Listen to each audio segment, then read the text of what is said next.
back to Everything NCEA. Today, we're going to be doing something fun. We're going to be starting Differentiation Level 3. Now, this is Standard 3.6 or 915578 if you're looking up on the NZQA website or the NCEA website. That's what you want to look up for exemplars and stuff come the end of the year. And in differentiation this year, if you did it last year, something like this or like this will look very familiar to you. But if you didn't do it last year, you'll get a question, at least to start off with, like this, f of x or y equals, and you will be asked to differentiate it. So you might get asked to differentiate this equation, and then you would write differentiation of f of x, which is what this little thing here indicates, equals the answer, or y equals, and then your answer would look like the differentiation of y over x equals, and then you'd write in your answer. I know that's going to be confusing if you haven't done differentiation before, but trust me, in a week or so time, when you've caught up with school and everything, you're going to look at this and go, damn, that's easy. And hopefully this video will help highlight some things. So, today we're going to be differentiating power functions and polynomials. So, we have two rules here. One, if f of x equals x to the power of n, then the differentiation, that's what this means right here, of fx equals nx, and then n minus 1.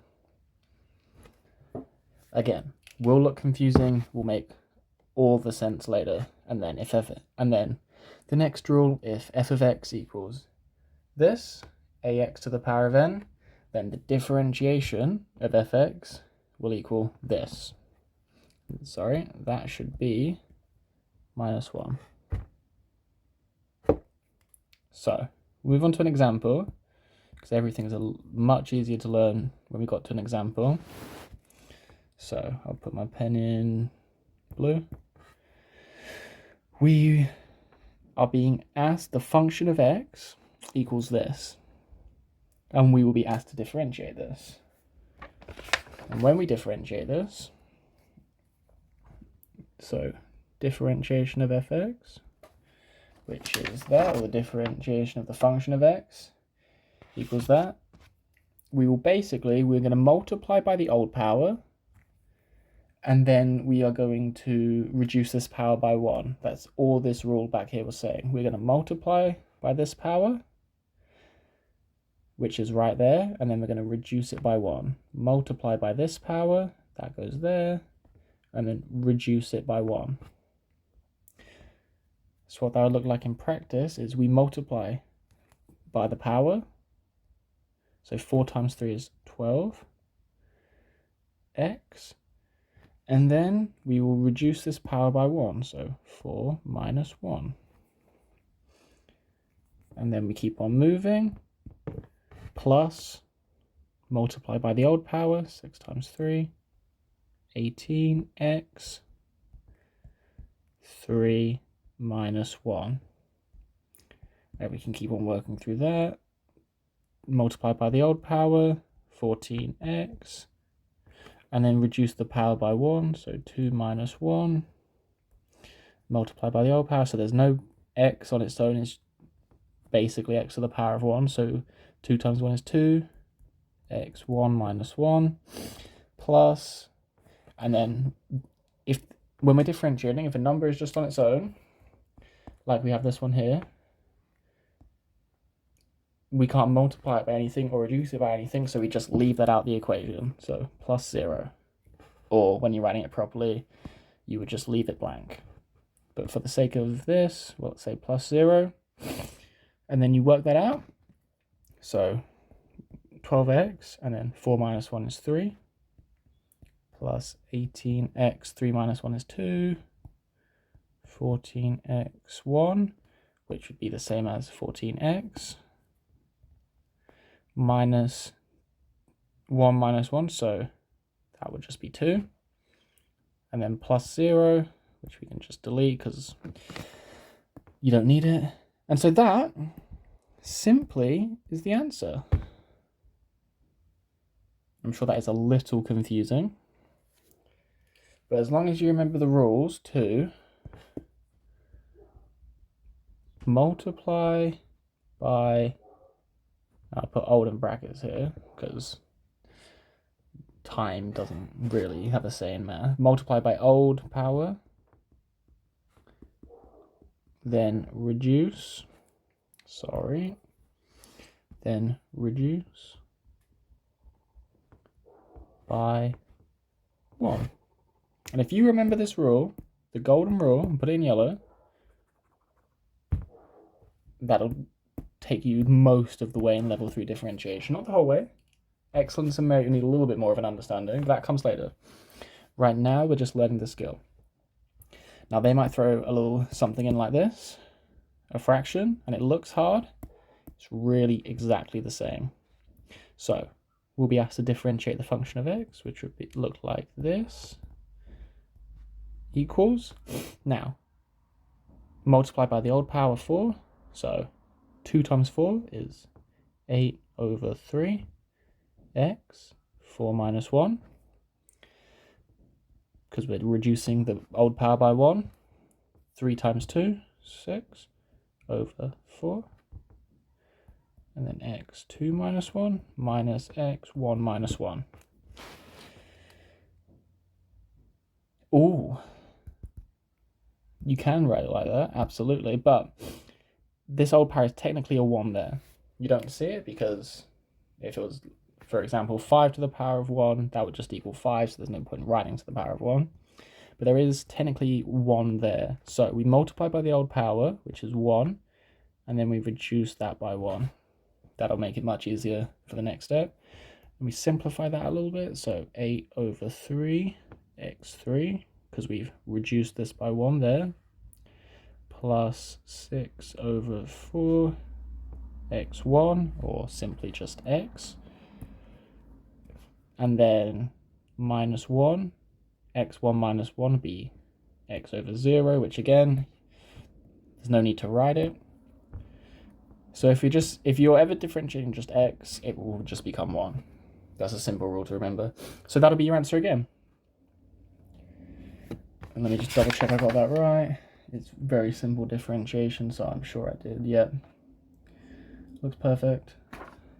And you can simplify the fractions further if you'd like, but for just a basic achieved level differentiation answer, you do not need to simplify at all. Like, that is good. That will be the answer. Normally in the exam, there'll be a little thing that says you do not need to simplify. So that's some simple differentiation. Nice and easy. Now, a question might ask you something, calculate the differentiation of x when x is minus 1. That's all that means. So we go through this again, differentiation of x, just like we did to the previous step. So 12, because I'm timesing that by that, 12x 4 minus 1 over 2 plus, you know what, that'll work, but the first thing I'm going to do is I'm going to write it out a little bit neater. I didn't look at the whole question, so I'm not differentiating right now, I'm just rewriting it. So 3x4 over 2 plus, now, I'm going to write that as 5x minus 1. When the x is on the bottom and we want to move it to the top, we just write it as x minus 1. If, and the next one's a great example, if it's x to the power of 2 at the bottom, when we move it just to look like a much more simple equation like this, we would write x minus 2 plus x. Now, when I differentiate this, I'm going to get 12x4 minus 1 plus, now, negative 1 times 5 would be plus negative 5x negative 1 minus 1. You've got to make sure you keep the negatives in, and that negative would cancel out that positive, plus negative 4, is negative 2 times 2, x negative 2 minus 1. And then, because the negative to a positive, we don't need the positive, plus 1. Because that x, as we did the previous step, that x would just become a 1. Simplify that a little more, we'll have 12x3, because we reduce the fraction, minus 5x minus 2 minus 4x minus 3. Because we've reduced the negative 1 by 1 and reduced the negative 2 by 2. And then we can rewrite that a little bit better into the form the question asked us, minus, and then we're going to take that x2 back to the bottom. So like we moved it right here, we moved it from the bottom to the top. We put a minus in front of the 1. We moved it from the top to the bottom. We take that minus away, and so it looks like this. Now, a question might ask you something like this. Calculate the differentiation of x when this x equals negative 1. All you're going to do there is rewrite this, so to be 12, and then wherever there's an x, you just put in the negative 1 over 2 minus 5 over negative 1 squared minus, plus 1. Always remember to keep that 1. Minus 4 over negative 1, because we're substituting all the negative 1s out. Negative 1 plus 1. And if you get the answer to that, that will be, let me just put that in the calculator. That will be negative 6.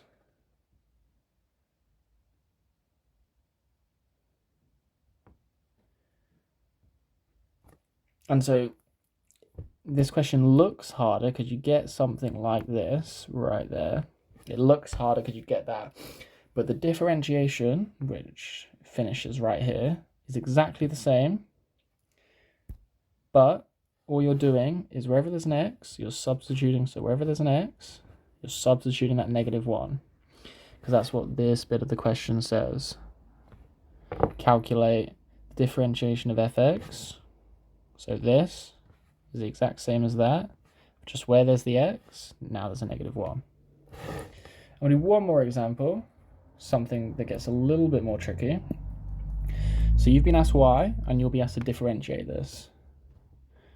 But first of all, just like the last question, we'll make it look a little bit neater. So that's 1x minus 1, because we're just moving that to the top. And when we move it to the top, we have to have the inverse of the exponent, minus 2. And now the square root of x is the same as x to the 1 over 2. That's just what square root means. So x to the negative 1 over 2, because we're moving it again from the bottom to the top, plus 3. And so just like that equals that, square root to the third function equals x 3 over 2. That's all it means. No. I'm thinking about some later differentiation stuff. It equals 1 over 3. So because there's technically a little 2 there, that's what square root means. So that just equals that. Now we know that. X negative 1 over 3, because we're moving it from bottom to top.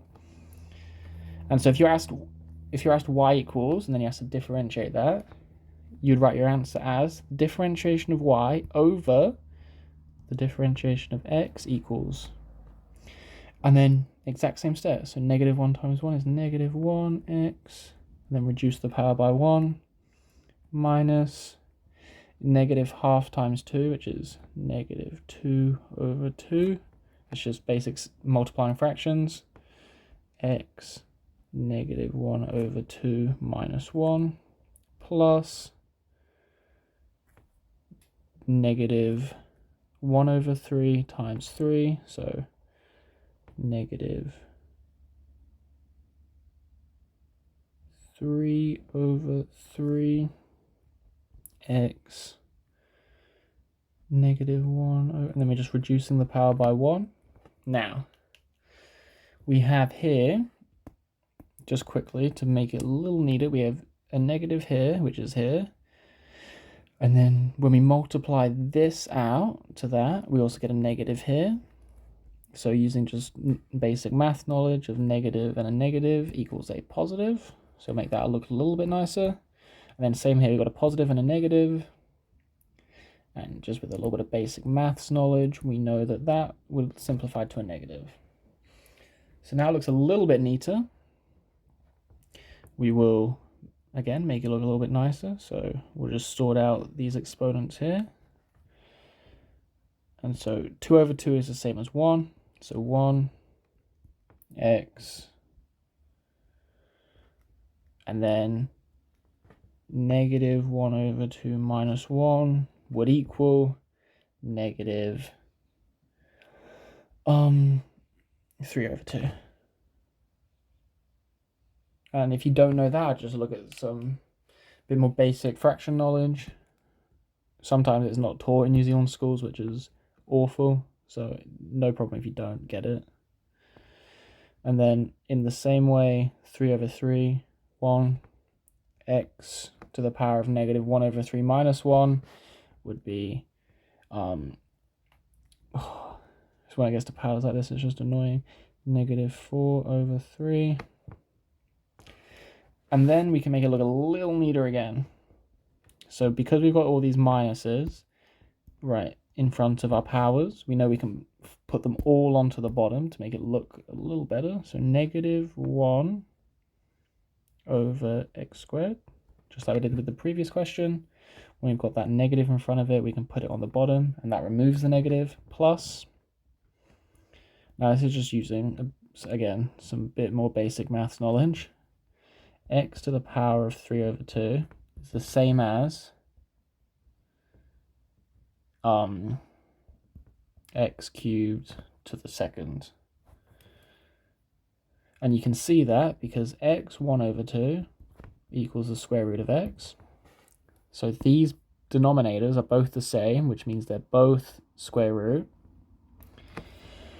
And then where you have this 1 here, there's technically to the power of 1 there, you can think of it. And then you have that 3 there, which just goes there, which is perfect. So that equals that.